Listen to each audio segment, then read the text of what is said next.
Welcome to Book Therapy, where we delve into the world's most fascinating and rare literary treasures. Today, we unravel the mysteries of the Treatise of the World's Creation, a profound manuscript discovered in a remote monastery and hidden among forgotten archives for centuries. Written by an anonymous theologian during the medieval period, its insights continue to captivate both scholars and believers. This remarkable text is divided into two distinct parts. The first part explores the grandeur of creation, detailing the divine orchestration of the universe from chaos to order. Rich in allegory and spiritual insight, it offers a poetic and theological reflection on the act of creation. The second part shifts focus to the Passion of Christ, offering a deeply moving account of his suffering, death, and resurrection, intertwined with profound theological commentary. In this episode, we begin with the first part of the treatise, immersing ourselves in the awe-inspiring narrative of the world's creation. Once we've explored this foundational section, we will transition to the poignant second part, delving into the Passion of Christ. Join us as we journey through this extraordinary work, uncovering its timeless wisdom and enduring relevance. Let's begin by turning our attention to the origins of existence as described in the Treatise of the World's Creation. Part 1: Creation. The nature of God as Creator. At the heart of the Tractatus de Creation Mundit lies the portrayal of God as the omnipotent and transcendent Creator. The treatise begins by affirming that God brought the universe into existence ex nihilo, out of nothing. This act, it explains, was not born of necessity but flowed freely from God's will, underscoring his absolute sovereignty and freedom. God's act of creation is also presented as an expression of his infinite goodness and wisdom. The text delves deeply into the nature of God's creative power, portraying it as both incomprehensible and accessible through faith. Creation, it explains, is not a mechanical act but an intentional and loving one, reflecting the boundless nature of divine benevolence. God's omnipotence ensures that all things exist in perfect harmony, each fulfilling its ordained role within the greater cosmic order. Furthermore, the treatise invites readers to consider the implications of creation as an ongoing relationship, where God's sustaining presence ensures the continued existence and flourishing of all that he has made. The act of creation. The treatise closely follows the biblical narrative of Genesis, framing creation as a sequential and purposeful process unfolding over 6 days. Each day represents a distinct stage in the manifestation of divine order, illustrating not only the physical emergence of the cosmos but also the profound spiritual truths embedded within its structure. Day 1: The creation of light. The narrative begins with the creation of light, marking the first separation of order from chaos. Light is both a physical phenomenon and a profound symbol of divine truth, illuminating the cosmos and dispelling darkness. The treatise reflects on light's dual role as a literal creation and as a metaphor for the illumination of the human soul through divine revelation. This first act of creation signifies the triumph of divine order over primordial chaos. Day 2: The division of the waters. On the second day, God separates the waters, establishing the firmament. This act is interpreted as the delineation of the material and spiritual realms, a boundary that underscores the structured nature of creation. The text emphasizes the significance of this separation, framing it as a necessary foundation for life and a testament to God's providence in preparing the universe for its inhabitants. Day 3: The emergence of dry land and vegetation. The gathering of waters to reveal dry land is portrayed as an act of divine providence, preparing the earth for life. The creation of vegetation signifies God's generosity, providing sustenance and abundance for all living beings. This stage highlights the interconnectedness of creation, where each element supports and enriches the other, reflecting the Creator's intricate design. Day 4: The creation of celestial bodies. The sun, moon, and stars are brought into existence on the fourth day. These celestial bodies are imbued with purpose, serving to mark time, seasons, and the rhythms of life. Their regularity reflects the divine order that governs the universe. The treatise marvels at the grandeur of the heavens, presenting them as a visible testament to God's wisdom and a source of wonder for humanity. Day 5. The creation of aquatic life and birds. The fifth day witnesses the flourishing of life in the seas and skies. The diversity of these creatures is celebrated as a testament to God's creativity and the hierarchical richness of the natural world. The treatise emphasizes the beauty and vitality of these forms of life, inviting readers to contemplate their role within the grand tapestry of creation. Day 6. The creation of land animals and humanity. The culmination of creation occurs on the sixth day with the formation of terrestrial animals and, finally, humanity. Humans, created in the imago Dei, image of God, are the pinnacle of creation, endowed with rationality, free will, and a unique capacity for relationship with the Creator.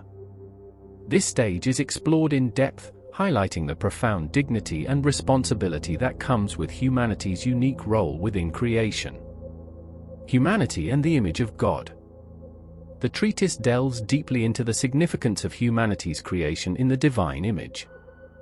This likeness, it explains, is not physical but spiritual, reflecting humanity's capacity for reason, morality, and communion with God.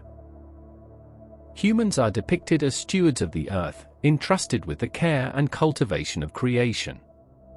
This role is both a privilege and a profound responsibility, calling for reverence toward the natural world and its divine origins. The text also explores the theological implications of human freedom. While humanity's free will enables a unique relationship with God, it also carries the potential for disobedience, foreshadowing the narrative of the fall. Though not the central focus of the treatise, this theme highlights the tension between divine grace and human agency. The discussion further considers how humanity's intellectual and moral faculties set them apart from other creatures, imbuing their actions with eternal significance. Theological and philosophical insights. The Tractatus engages with contemporary philosophical debates, particularly those concerning the nature and origin of the universe. It firmly rejects the Aristotelian notion of an eternal cosmos, asserting instead that the world had a definitive beginning in time. This temporal origin underscores the contingency of creation and its reliance on God's sustaining power. The text also critiques materialist and atomist philosophies, which attribute the universe's order to chance or purely material causes. Instead, it presents the cosmos as a carefully ordered system, governed by divine wisdom and purpose. The concept of the great chain of being is central here, depicting creation as a hierarchical structure that ascends from inanimate matter to rational beings and ultimately to God. This section of the treatise provides a detailed analysis of the philosophical underpinnings of creation, offering a robust defense of the theological worldview against competing ideologies. The role of providence. God's role as creator does not end with the act of creation. The treatise emphasizes divine providence as the sustaining and governing force of the universe. Every aspect of creation, from the smallest creature to the vast expanse of the heavens, is held in existence by God's will. This ongoing care reflects God's intimate involvement with the world and his desire for all creatures to fulfill their purpose. The treatise further elaborates on the interplay between divine providence and human free will, exploring how God's guidance shapes the unfolding of history without negating human agency. Eschatological vision. The treatise links the beginning of creation to its ultimate destiny. It speaks of an eschatological transformation, where the material world will be renewed and perfected in the fullness of time. This vision is deeply rooted in Christian hope, presenting creation as part of a divine plan that culminates in the redemption and glorification of all things through Christ. The treatise reflects on the harmony between the initial act of creation and its ultimate fulfillment, portraying history as a journey toward divine consummation. Allegorical and mystical dimensions. Beyond its literal interpretation, the creation narrative is imbued with allegorical and mystical meaning. The 6 days of creation are seen as stages of spiritual ascent, guiding the soul from darkness and ignorance toward the light of divine knowledge. Each stage invites deeper contemplation of God's majesty and a more profound union with the Creator. The text encourages readers to view the creation story not merely as an account of the physical world, but as a blueprint for spiritual growth and transformation. Ethical and practical implications. The treatise concludes with reflections on the ethical and practical lessons of creation. Humanity's role as stewards of the earth is emphasized, calling for responsible and reverent interaction with the natural world. The beauty and order of creation are also presented as a source of inspiration, encouraging contemplation and fostering a deeper appreciation for the Creator's work. This section also discusses the moral obligations that arise from humanity's unique position within creation, urging a life of gratitude, humility, and service. The Tractatus de Creation Mundi is more than a theological exposition, it is a celebration of the divine mystery that permeates the cosmos. Its rich blend of biblical narrative, philosophical inquiry, and spiritual insight offers a timeless invitation to reflect on the origins, purpose, and destiny of the world and humanity's place within it. Part 2, Passion of Christ. The second part of the book, Treatise of the World's Creation, delves deeply into the narration of the Passion of Christ.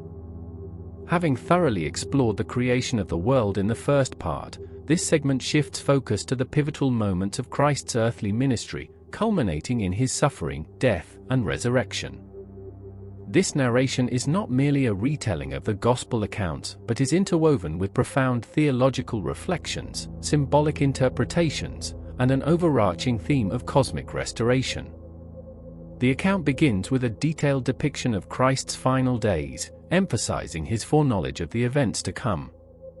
It portrays him as the ultimate sacrificial lamb, willingly submitting to his fate to fulfill divine prophecy. The author draws heavily on Old Testament parallels, likening Christ's passion to the sacrifices described in Levitical law, thus underscoring his role as the culmination of all prior covenants between God and humanity. The narrative then transitions to the events of the Last Supper. This moment is richly described as both a farewell to his disciples and the institution of a new covenant. The breaking of bread and sharing of wine are depicted as acts of profound spiritual significance, symbolizing Christ's impending sacrifice and the eternal bond it establishes between him and his followers. As the story progresses to the Garden of Gethsemane, the text delves into the psychological and spiritual agony Christ endured. His prayers are presented as a testament to his dual nature, fully divine yet fully human, as he grapples with the weight of humanity's sins. The vivid imagery used in this section serves to highlight the immense love and obedience that underpin his actions. The subsequent arrest, trial, and crucifixion are recounted with harrowing detail. The author does not shy away from the brutality of these events, using them to illustrate the extent of Christ's suffering and the depth of his love for humanity. Each moment, from the betrayal by Judas to the mockery by the soldiers, is imbued with theological significance.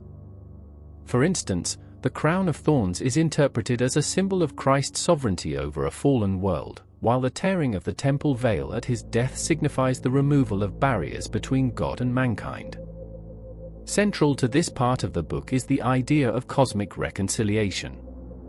The Passion is framed as a transformative event that not only redeems humanity but also restores harmony to the entire creation. The author reflects on how Christ's sacrifice fulfills the purpose of creation itself, bringing it back into alignment with divine will. The narration concludes with the resurrection, portrayed as the ultimate victory over sin and death. This triumphant moment is described not just as a historical event but as an eternal reality that continues to shape the lives of believers. The author emphasizes the hope and renewal that the resurrection brings, encouraging readers to live in the light of this transformative truth. Throughout the narration of the Passion of Christ, the language is both poetic and deeply reverent, inviting readers to meditate on the profound mysteries of faith. It serves as a bridge between the grandeur of creation and the redemptive power of Christ's sacrifice, tying the two parts of the book into a cohesive theological vision.